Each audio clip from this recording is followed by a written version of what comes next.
Hi, ഞാൻ അനുശക്തി. നമ്മളെപ്പോഴും എല്ലാ കാര്യങ്ങളോടും ഗ്രേറ്റ്ഫുൾ ആയിരിക്കണമെന്ന് പറയാറുണ്ട്, ഗ്രാറ്റിറ്റ്യൂഡ് ഉണ്ടായിരിക്കണമെന്ന് പറയാറുണ്ട്. അത് നമ്മുടെ ജീവിതത്തിൽ വളരെയധികം അത്യന്താപേക്ഷിതമായ ഒരു ഘടകം തന്നെയാണ്.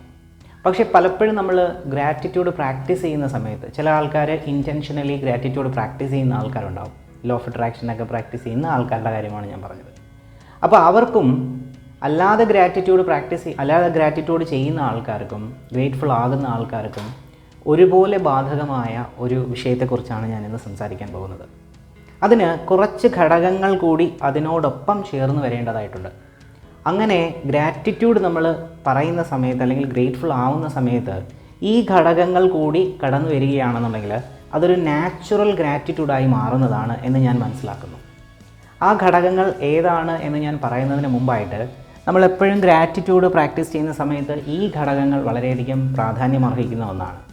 അപ്പോൾ നമ്മൾ ഗ്രാറ്റിറ്റ്യൂഡ് പ്രാക്ടീസ് ചെയ്യുമ്പോൾ അല്ലെങ്കിൽ നമ്മൾ ഗ്രേറ്റ്ഫുൾ ആകുമ്പോഴത്തേക്ക് നമുക്ക് ആ കറസ്പോണ്ടിങ് അതിന് ഈക്വലായ ഫീലും ഇമോഷനും വരേണ്ടതായിട്ടുണ്ട് എന്നുള്ളത് നമ്മൾ ഏവരും മനസ്സിലാക്കിയിരിക്കുന്ന ഒരു കാര്യമാണ്.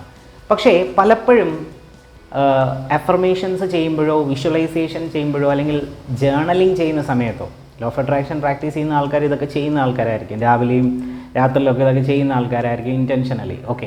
പക്ഷേ അവർക്ക് പലപ്പോഴും വരാതെ പോകുന്ന ഒരു ഘടകം എന്ന് പറഞ്ഞാൽ ഇതാണ്. അതുകൊണ്ട് തന്നെ പേന കൊണ്ട് എഴുതുന്നത് കൊണ്ടോ നാവ് കൊണ്ട് പറയുന്നത് കൊണ്ടോ സങ്കല്പിക്കുന്നത് കൊണ്ടോ അവർക്ക് യാതൊരുവിധ പ്രയോജനവും ഇല്ലാതെയായി പോകുന്നതായിട്ടാണ് കാണുന്നത്. കുറേ നാളിത് പ്രാക്ടീസ് ചെയ്തിട്ട് ഇവർ താനെ ഇതങ്ങ് നിർത്തുന്നതായിട്ടാണ് കാണുന്നത്. കാരണം റിസൾട്ട് കിട്ടുന്നില്ല. മാത്രമല്ല ഇതിന് വിപരീതമായ ഫലമാണ് കിട്ടിക്കൊണ്ടിരിക്കുന്നത്. അപ്പം ഞാൻ ഇന്ന് പറയാൻ പോകുന്നത് നാച്ചുറലി നമ്മൾക്ക് ഗ്രാറ്റിറ്റ്യൂഡ് അല്ലെങ്കിൽ ഗ്രേറ്റ്ഫുൾ ആകുന്നതിനുള്ള ചില വഴികളാണ്. അപ്പോൾ ഒന്നാമതായിട്ട് എനിക്ക് പറയാനുള്ളത്, ഈ ഗ്രാറ്റിറ്റ്യൂഡ് നമ്മൾ പ്രാക്ടീസ് ചെയ്യുമ്പോഴത്തേക്ക് നമുക്ക് ആദ്യം എനിക്ക് മനസ്സിലാക്കാൻ കഴിഞ്ഞിട്ടുള്ളൊരു കാര്യം, നമ്മൾ ഹാപ്പി ആണെങ്കിൽ നമുക്ക് ഹാപ്പിനെസ് ഉണ്ടെങ്കിൽ നമ്മളെപ്പോഴും ഗ്രേറ്റ്ഫുൾ ആയിരിക്കും. എല്ലാത്തിനോടും നമ്മൾ ഗ്രേറ്റ്ഫുൾ ആയിരിക്കും. അപ്പോൾ ഞാൻ പറയുന്ന ആദ്യ ഘടകം എന്ന് പറയുന്നത് ഹാപ്പിനെസ് എന്ന് പറയുന്നൊരു ഘടകമാണ്. നമുക്കെപ്പോഴും സന്തോഷം ഉണ്ടായിരിക്കണം. സന്തോഷത്തിൽ എത്തി നിൽക്കുകയാണെന്നുണ്ടെങ്കിൽ അത് കിട്ടിയതിന് നന്ദി എന്ന് പറയുന്നതിന് നമുക്ക് യാതൊരു വിധമായ ബുദ്ധിമുട്ടും ഉണ്ടാവുകയില്ല. ഇനി ഈ ഹാപ്പിനെസ്സിലേക്ക് എത്തണമെന്നുണ്ടെങ്കിൽ, നമ്മൾ സന്തോഷത്തിലേക്ക് എത്തണമെന്നുണ്ടെങ്കിൽ ഞാൻ മനസ്സിലാക്കിയ ഒരു കാര്യം, നമുക്ക് അതിനടുത്ത ഒരു ഘടകം കണ്ടെൻമെൻറ്റ് എന്ന് പറഞ്ഞൊരു ഘടകം അല്ലെങ്കിൽ സാറ്റിസ്ഫാക്ഷൻ എന്നൊരു ഘടകം തീർച്ചയായിട്ടും ഉണ്ടാകണമെന്ന് ഞാൻ വിചാരിക്കുന്നു. അതായത് നമ്മൾ സംതൃപ്തിയിലെത്തുമ്പോൾ, നമ്മൾ ഏതെങ്കിലും ഒരു കാര്യത്തിൽ സംതൃപ്തി നേടിക്കഴിയുമ്പോഴത്തേക്കാണ് നമുക്കെന്ത് വരുന്നത്, സന്തോഷം വരുന്നത്. ഇത് അങ്ങോട്ടും ഇങ്ങോട്ടും തിരിച്ചും മറിച്ചും പറയാൻ പറ്റുന്ന ഒരു കാര്യം തന്നെയാണ്. ഹാപ്പിനെസ്സിൽ നിന്ന് കണ്ടെൻമെൻറ്റിലേക്കോ കണ്ടെൻമെൻറ്റിൽ നിന്ന് ഹാപ്പിനെസ്സിലേക്കോ നമുക്ക് അങ്ങോട്ടും ഇങ്ങോട്ടും അതൊരു ആപേക്ഷികമാണ് അല്ലെങ്കിൽ റിലേറ്റീവാണ് നമുക്ക് പറയാൻ സാധിക്കും. ഞാൻ ഇങ്ങനെ പറയുന്നു. അപ്പോൾ സംതൃപ്തി എന്ന് പറയുന്ന ഒരു പോയിന്റിലേക്ക് എത്തുമ്പോൾ നമുക്ക് എന്താവുന്നു, ഹാപ്പി ആവുന്നു. അല്ലെങ്കിൽ ഹാപ്പിനെസ് എന്ന് പറയുന്ന ഒരു പോയിന്റിൽ എത്തുമ്പോൾ നമുക്ക് എനിക്ക് കിട്ടിയതിൽ, എനിക്കുള്ളതിൽ ഞാൻ എന്ത് ചെയ്യുന്നു, തൃപ്തി നേടിയെടുക്കുന്നു. അപ്പോൾ ഞാൻ ഉള്ളതിൽ തൃപ്തനാവുമ്പോൾ ഞാൻ സന്തോഷവാനാവുന്നു. അപ്പോൾ ഞാൻ എന്ത് പറയാൻ പറ്റുന്നു, എനിക്ക് കിട്ടിയതിന് നന്ദി. ആ ഫീലോടെ, ഇമോഷനോടെ, ദാറ്റ് ഈസ് വെരി വൈറ്റൽ. അപ്പോൾ അതാണ് വളരെ വൈറ്റലായിട്ടിരിക്കുന്നത്. അപ്പോൾ ആ ഫീലോടെ, ഇമോഷനോടെ എനിക്ക് പറയാൻ പറ്റണമെന്നുണ്ടെങ്കിൽ ഞാൻ കണ്ടെൻമെൻറ്റ്, ഹാപ്പിനെസ് എന്ന് പറയുന്ന ആ പോയിന്റിലേക്ക് എത്തണം. അപ്പോൾ ഈ കറസ്പോണ്ടിങ് ഇമോഷൻ അത് ആക്യുറേറ്റ് ആവും. ഇനി ഏറ്റവും രസകരമായ ഒരു കാര്യം, ഇതിൻ്റെ താഴെ ഒരു അടിസ്ഥാന ഘടകം കൂടി വന്നെങ്കിൽ മാത്രമേ എനിക്ക് കണ്ടെൻമെൻറ്റ് നേടിയെടുക്കാൻ പറ്റൂ. ആ പോയിൻ്റ് ഏതാണ് എന്ന് വെച്ചാൽ അതാണ് ഏറ്റവും ക്രൂഷ്യലായിട്ടുള്ളത്. ഇതിനകത്ത് ഏറ്റവും വൈറ്റലായിട്ടുള്ള ഒരു കാര്യം അതാണ് അക്സെപ്റ്റൻസ് എന്ന് പറയുന്ന ഒരു കാര്യം. ബോർഡ് കാണാൻ കഴിയുമെന്ന് വിചാരിക്കുന്നു, ഇങ്ക് നന്നായിട്ട് തെളിയുന്നില്ല. അപ്പോൾ അക്സെപ്റ്റൻസ് എന്ന് പറയുന്ന ഒരു കാര്യം, അപ്പോൾ ഈ അക്സെപ്റ്റൻസ് എന്ന് പറയുന്നൊരു കാര്യമാണ് ഗ്രാറ്റിറ്റ്യൂഡിൻ്റെ അടിസ്ഥാനമെന്ന് ഞാൻ മനസ്സിലാക്കുന്നു. കാരണം ഈ അക്സെപ്റ്റൻസ് എന്ന് പറയുന്നത്, ഇപ്പം ഞാൻ ഇങ്ങനെയാണ്, എൻ്റെ രൂപം, എൻ്റെ ഭാവം, എൻ്റെ സ്വഭാവം, എന്നിലേക്ക് വരുന്ന സാഹചര്യങ്ങൾ, ഞാൻ ഇങ്ങനെയാണ്, ഈ ഓൾ ടുഗദർ ഞാൻ എന്നെ ആദ്യം അക്സെപ്റ്റ് ചെയ്യാനായിട്ട് പഠിക്കുക. എന്നിലേക്ക് വരുന്ന സാഹചര്യങ്ങൾ, വ്യക്തികൾ, വസ്തുക്കൾ, അവസ്ഥകൾ, ഇവയെല്ലാം സന്തോഷത്തോടെ സ്വീകരിക്കാനായിട്ട് ഞാൻ പഠിക്കുക എന്ന് പറയുന്നതാണ് ആദ്യത്തെ കാര്യം. അങ്ങനെ ഒരു ടോട്ടൽ അക്സെപ്റ്റൻസിലേക്ക് വരുന്ന ഒരു വ്യക്തി ഇപ്പം എനിക്കുള്ളത് കൊണ്ട് എന്താകും, കണ്ടൻറ്റഡ് ആകും. അങ്ങനെ കണ്ടെൻമെൻറ്റിലേക്ക് വരുന്ന ഒരു വ്യക്തി എപ്പോഴും ഹാപ്പി ആയിരിക്കും. അങ്ങനെ ഹാപ്പിനെസ്സിൽ നിൽക്കുന്ന ഒരു വ്യക്തിക്ക് എന്ത് പറയാൻ പറ്റും? ഗ്രാറ്റിറ്റ്യൂഡ് പറയാൻ പറ്റും. അപ്പോൾ ഗ്രാറ്റിറ്റ്യൂഡ് പറയുന്നതാണ് യഥാർത്ഥ ഫീലോടെയും ഇമോഷനോടെയുള്ള നാച്ചുറൽ ഗ്രാറ്റിറ്റ്യൂഡ്. കണ്ടോ?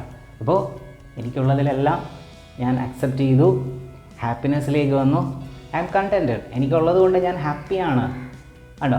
ഇനി നന്ദി പറഞ്ഞാൽ അത് റൈറ്റ് ഇമോഷനിലേക്ക് എത്തും. So the basis, in my opinion, എൻ്റെ അഭിപ്രായത്തിൽ the basis of gratitude is acceptance. അക്സെപ്റ്റൻസിലൂടെ കണ്ടൻമെൻറ്റിലേക്കും ഹാപ്പിനെസ്സിലേക്കും അവിടുന്ന് ഗ്രാറ്റിറ്റ്യൂഡിലേക്കും.